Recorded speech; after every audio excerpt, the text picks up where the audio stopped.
नमस्कार मंडळी, मी सतीश पाटील स्वागत करतो आपल्या आवडत्या चॅनल किशोर स्टोरी मराठीवर. मित्रांनो, आपण आपल्या चॅनलवर भयकथा, बोधकथा, हास्यकथा आणि सत्य अनुभव यासारख्या कथा घेऊन येत असतो.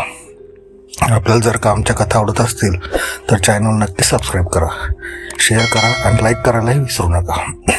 आपल्याकडे जर काही अशा कथा असतील तर त्या स्क्रीनवर दिलेल्या नंबरवर आम्हाला ऑडिओ किंवा टेक्स्ट व्हॉट्सअप करू शकता. तर मित्रांनो, आजची ही कथा भयकथा आहे. ही एका ओळखीतील माणसाची कथा आहे. त्यांचं नाव योगेश. योगेश एक 31 वर्षाचा तरुण. त्याचं कॉलेजचं शिक्षण घेऊन तो आता एका प्रायव्हेट कंपनीत पुण्याला नोकरी करत होता. एक दिवस त्याला ऑफिसला सलग 4 दिवस सुट्ट्या मिळणार होत्या. तर त्याने ठरवलं या सुट्ट्यांमध्ये मामाच्या गावाला जाऊन येऊ. बरेच दिवस झाले कामामुळे मामा मामीला भेटता आले नाही. त्यानिमित्ताने भेटही होईल आणि फिरणंही होईल. सुट्टीचा दिवस आला. योगेश सगळी तयारी करून कोकणात गावी जाण्यासाठी निघाला. संध्याकाळची बस होती. योगेश सकाळी 4 वाजता पोहोचला. मामाकडे गेल्यावर त्याने त्या दिवशी दुपारपर्यंत आराम केला. उठल्यानंतर फ्रेश होऊन जेवण करून तो त्याच्या काही लहानपणीच्या मित्रांना भेटायला गेला. आजचा दिवस तसा खूप छान गेला होता. दुसऱ्या दिवशी मामा मामीशी खूप गप्पा मारल्या. त्यात त्याचा लग्नाचाही विचार निघाला. संध्याकाळी गावच्या बाहेर एक तळे होते. त्याने मामाला गाडीची चावी मागितली. मामा, थोडी गाडीची चावी दे, मी जरा तळ्यावर फेरफटका मारून येतो म्हणतो. तसेच मामाने तळ्याचं नाव काढताच मामा मामीच्या चेहऱ्यावर भीतीची लय दिसली. मामा म्हणाला, अरे तुला जायचं तर आपल्या शेतात जा, तिकडं तळ्यावर काय. योगेश म्हणाला, तसं काय नाही, जरा तिथं गेलं की फ्रेश वाटतं, बालपणीच्या आठवणी ताज्या होतात, म्हणून म्हटलं जरा एक चक्कर मारून येऊ. मामाने विचारलं, सोबत कोणी आहे का. तसं योगेश म्हणाला, बघतो कोणी मित्र वगैरे भेटला तर घेऊन जातो सोबत. पण सगळे मित्र शेतावर कोणी बाहेर गावी गेलेले होते. त्यामुळे योगेश एकटाच निघाला. जाताना मामानं सांगितलं, तू जा, पण रात्र व्हायच्या आत तू घरी पाहिजे, विनाकारण काही आफत नको. योगेश म्हणाला, तुम्ही असे चिंताग्रस्त का दिसताय, तळ्यावर असं काय की मी तिथं जायला नाही पाहिजे. मामा म्हणाला, तू बाकी काही विचारू नको, तू फक्त लवकर घरी ये. योगेश हो म्हणून गाडीला किक मारून तळ्यावर गेला. गाडी साईडला पार्क करून तो तळ्याच्या पाळवर बसला होता. तिथे त्याला त्याच्या ऑफिसच्या मित्राचा फोन आला. वातावरण तिथले खूप सुंदर होते.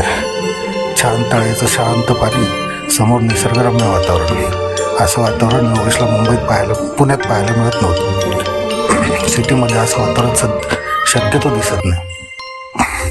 मित्राशी बोलता बोलता जवळपास 1-1.5 तास झाला. त्याला वेळेचं भानच राहिलं नाही. त्यानंतर परत त्याच्या ऑफिसमधून दुसऱ्या एका कलिगचा फोन आला. ऑफिसचे काही कामं पेंडिंग असल्यामुळे त्याला सारखे फोन येत होते. आता रात्र झाली होती. फोन ठेवल्यावर योगेश भानावर आला. त्याला वाटलं इथं खूप उशीर झाला, आपण आता लवकर निघायला पाहिजे. म्हणून तो गाडीकडे वळणार एवढ्यात त्याला तळ्याच्या पाळू खालून तळ्याच्या साईडनं एका बाईचा स्त्रीचा रडण्याचा आवाज आला.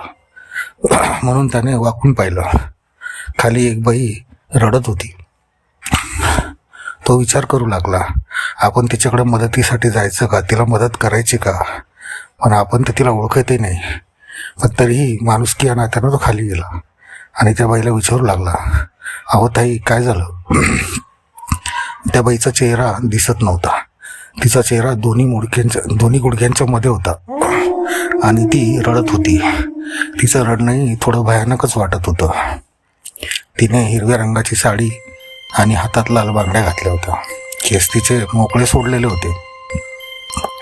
परत योगेशने हिंमत करून विचारलं, अहो ताई, काय झालं, काही भांडणं वगैरे झाले का.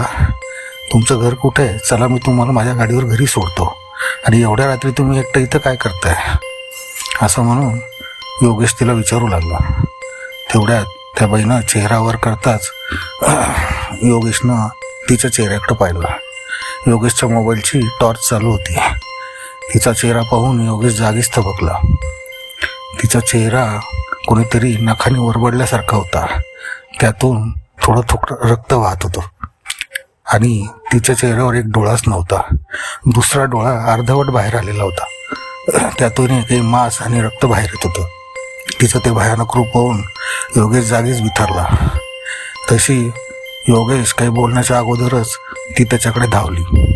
योगेश काही विचार न करता तसाच मागे फिरला आणि गाडीकडे पळत निघाला. गाडीजवळ येऊन कशीबशी त्याने गाडी चालू केली आणि गावच्या रस्त्याने लागला. थोड्या अंतरावर येताच तीच बाई त्याला गाडीच्या प्रकाशात समोर रस्त्याच्या मधोमध उभी दिसली. ती फक्त एकट्यात त्याच्याकडे बघत होती. तिचं ते भयानक रूप पाहून योगेशला आता तरारून घाम फुटला होता. योगेशला सगळ्या मामा मामीच्या गोष्टी आठवत होत्या की त्यांनी सांगितलं होतं रात्र व्हायच्या आत घरी ये. मला ते कळालं नाही. मी ते ऐकलं असतं तर कदाचित हे वेळ आली नसती. योगेशनी सर्व ताकदीनिशी बजरंगबलीचं नाव घेऊन परत त्या बाईला विचारलं, तुम्ही कोण आहात आणि मला का त्रास देत आहे? मी तुमचं काय बिघडवलं आहे? मला माझ्या घरी जाऊ द्या. मी तर तुमची मदत करत होतो. असं म्हणताच ती बाई त्याच्या दिशेने परत एकदा धावली. तर मागून कुणीतरी अचानक त्याच्या खांद्यावर हात ठेवला. हात ठेवताच योगेश जागीच बेशुद्ध झाला. जेव्हा त्याला सकाळी जाग आली तेव्हा तो मामाच्या घरी होता. डोळे उघडताच त्याने मामा मामीला पाहिलं. आजूबाजूला काही गावचे लोकही जमले होते. तो म्हणाला, काय झालं आणि मी इथं कसं आलो? तर मामा म्हणाले, अरे तुला मी सांगितलं होतं तिकडे तळ्याकडे जाऊ नको. तिथं एका चेटकिनीचा वास आहे असं गावचे लोक म्हणतात. अधूनमधून काही लोकांना दिसते, काहींना रडण्याचाही आवाज येतो. म्हणून संध्याकाळी तिकडे कोणीही फिरकत नाही. नशीब तुझं चांगलं आहे. पाठीमागून गावचे लोक येत होते. त्यांनी तुला पाहिलं आणि तुला घरी आणलं. तू तर जागेवरच बेशुद्ध झाला होता. आणि हो, तुझ्या वरच्या खिशात ती छोटी हनुमान चालीसा होती, त्यामुळेच तू आज वाचला. काही गोष्टी माणसाने मित्रांनो ऐकायलाही पाहिजे. मोठे ते सांगतात ते त्यांच्या अनुभवावरून सांगतात, ते चुकीचं कधीच सांगत नाही. तर ही होती आपली आजची भयकथा. आपल्याला ही कथा कशी वाटली आपण कॉमेंट बॉक्समध्ये नक्कीच सांगा. चॅनलला सबस्क्राईब करा, शेअर करा आणि लाईक करा. भेटूया पुढच्या भागात. धन्यवाद.